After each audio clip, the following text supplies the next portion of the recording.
James Brown, B.B. King ou encore Manu Dibango, la 5e édition du festival Soul Power en République du Congo a replongé le public pontonégrin dans la fièvre musicale jazz and soul des années 70 à travers le documentaire éponyme Soul Power.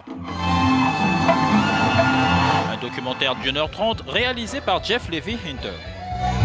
Nous sommes en 1974 et le monde entier a les yeux rivés sur le Zaïre, actuel RDC, où deux événements majeurs se déroulent simultanément.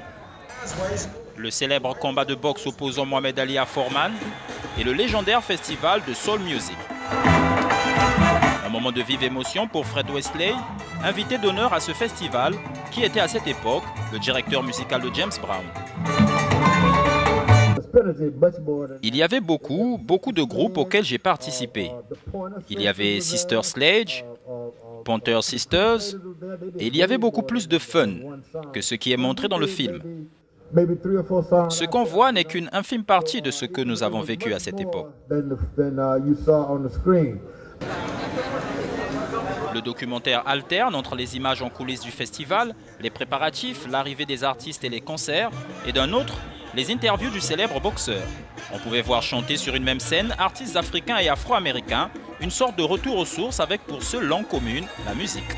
Face à l'écran, un public conquis. J'ai beaucoup apprécié cette mixité africaine et américaine, de voir tous ces artistes, Myriam Makeba, Franco, c'était vraiment super. Et j'ai envié tous ces spectateurs qui étaient là à ce festival parce que j'aurais voulu vivre à cette époque rien que pour vivre ce moment-là et avoir la chance de rencontrer tous ces grands artistes.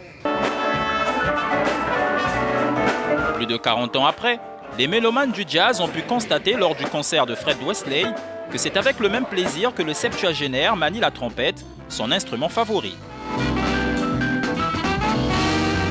Depuis 2014, celui qu'on surnomme le meilleur joueur de trombone de tous les temps a adhéré au projet socio-culturel que Matombi Productions développe à travers ce festival.